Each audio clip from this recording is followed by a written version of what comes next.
Hi,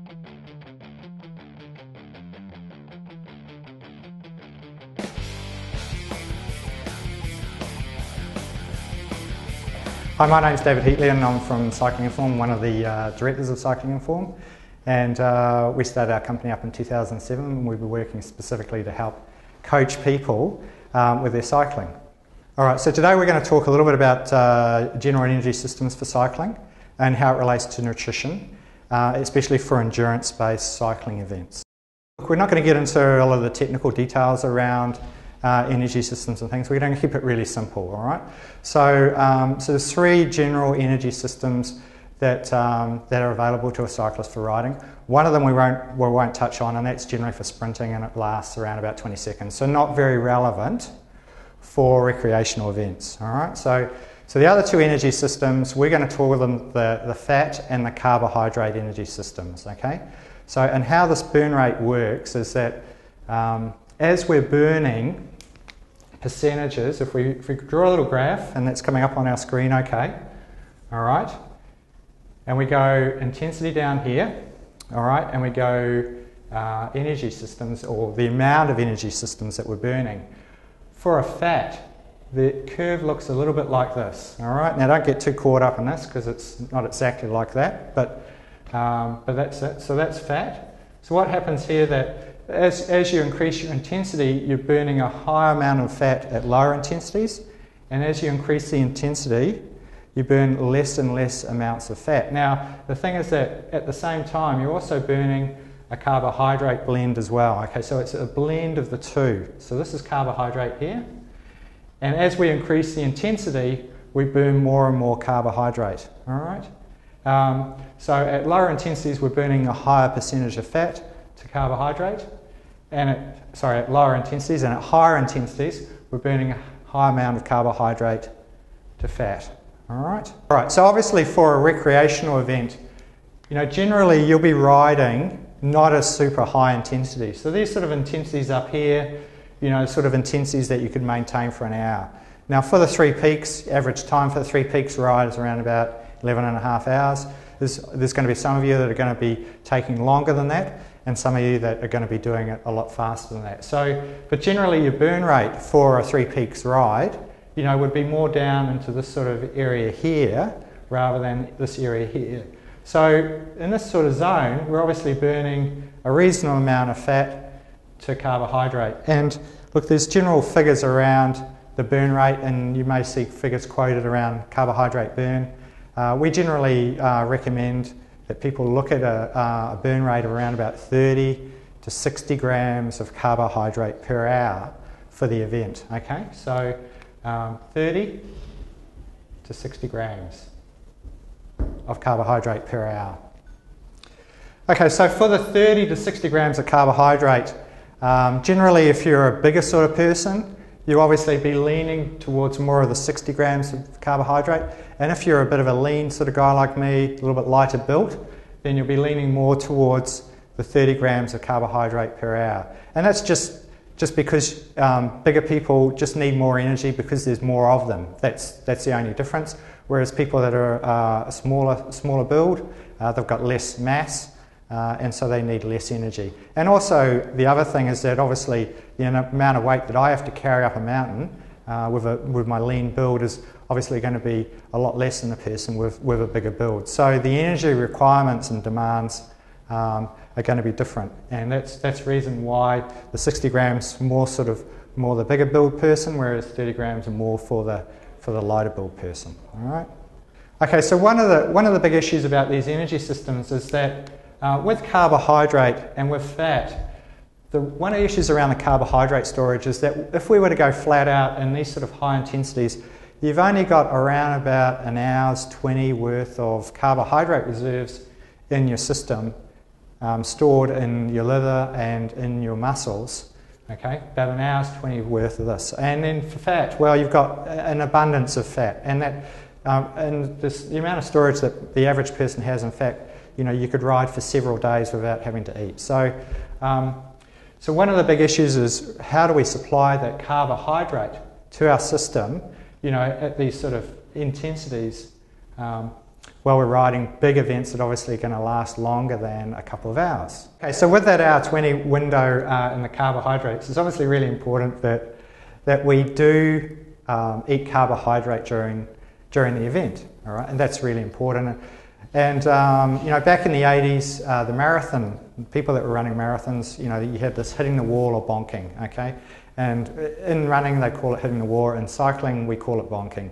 And all it is that when you deplete your carbohydrate reserves, you then have only got your fat reserves. And remember we talked about the blending, so you're always blending carbohydrate with fat when you're riding. Now, obviously when you've depleted your carbohydrate, you're only riding on fat. And at that point where you run out of the carbohydrate, and we call it glycogen, you find that you can only ride, it affects people differently. Some people, like myself, we end up only able to ride sort of about 7 kilometres an hour, all right? You can still walk and talk and those sort of things.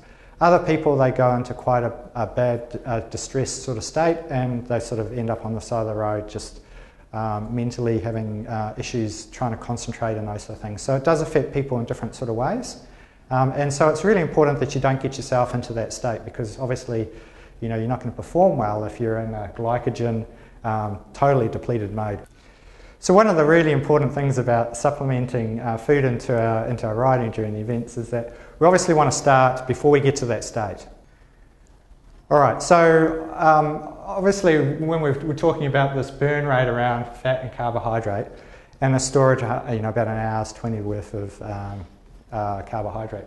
Obviously one of the issues is that when we're riding an event, a recreational event, because we're not burning at high intensities, we can usually get 2 or 3 hours of this carbohydrate available to us without having to substitute it with having to eat anything during the ride. Now that's for a reasonably well-trained athlete.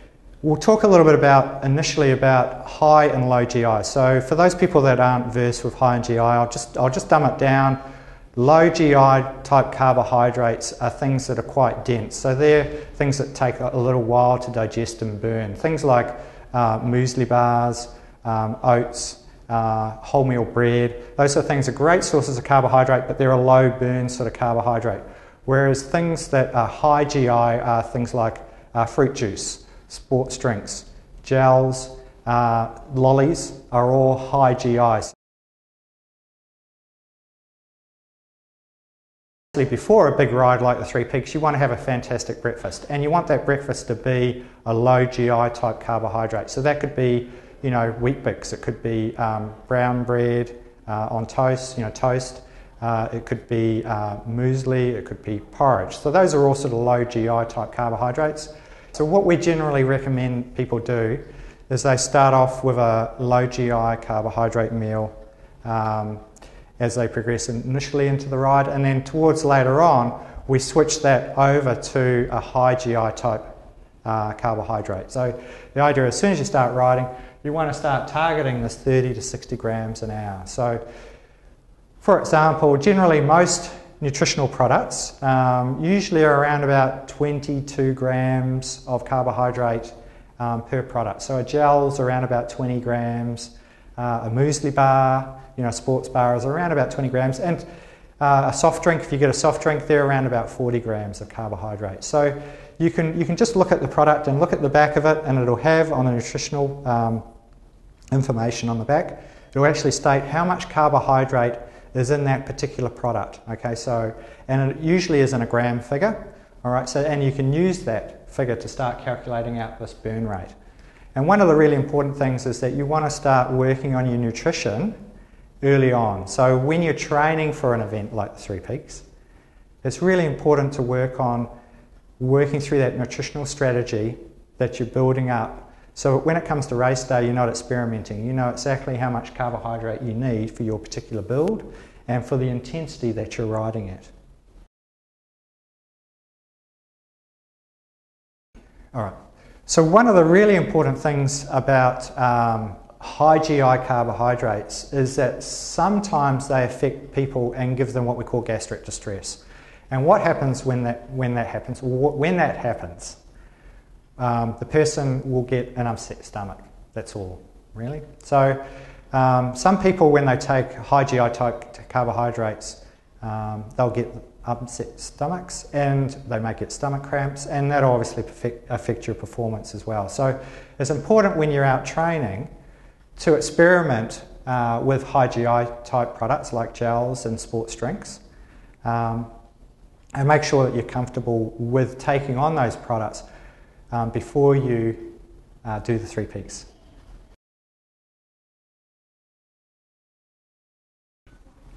All right, so that's just sort of the basic sort of general things around nutrition for a 3 peaks event. All right. So the other thing we'll talk about is hydration, and hydration is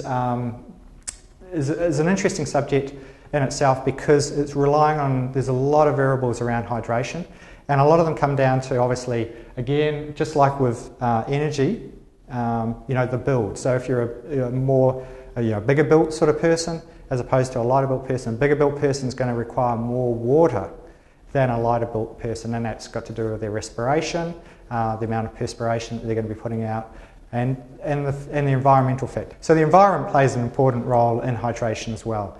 And with that, obviously earlier on in the morning you're going to need less water because you're not perspiring so much because it's cooler.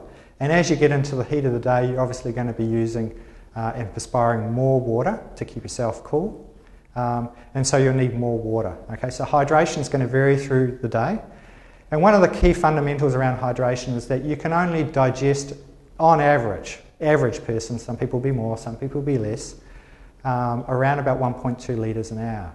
Okay, so during the day you may not be sweating or perspiring more than 1.2 litres earlier on in the ride, but you may be perspiring more than that during the middle of the day. So it's important to understand that your water requirements are going to vary throughout the day depending on the environmental temperature. So if it's a very cool day, you may only find that 250 to 500 millilitres of water will be fine, and you may find that you may need to drink 2 litres of water.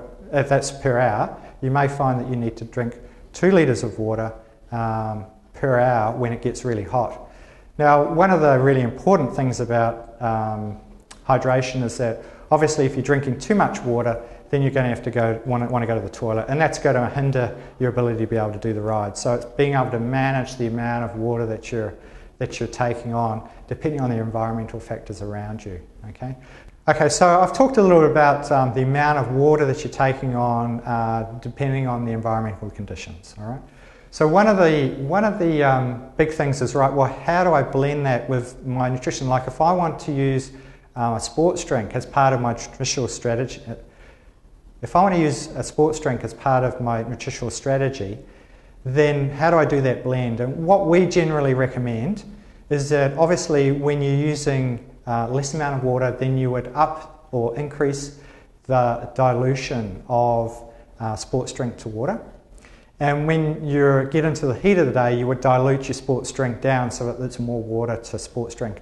And that means that you keep the burn ratio, like the amount of carbohydrates you're taking per hour, about the same, but all you're doing is increasing the volume of water that you're taking on during when it gets hot, and obviously decreasing it when it's getting cooler. All right. So that covers off hydration, and it covers off just the basics of hydration. So the important things that we've covered off in nutrition and hydration, the most important things that we've covered off in nutrition and hydration is to go out there when you're doing your training and work out the strategy and plan that works for you, so that you can work out what your blend of carbohydrates is going to be doing, and also what your amount of fluid that you need to be taking on depending on the environmental conditions. So those are the two very important things, and you do them when you're training. All right. If you are interested in finding out anything more about training or coaching services, then certainly jump on our website and visit Cycling Inform. Great information on the website. Have a look around. You can contact us with any questions that you may have about the program, training in general, nutrition, hydration,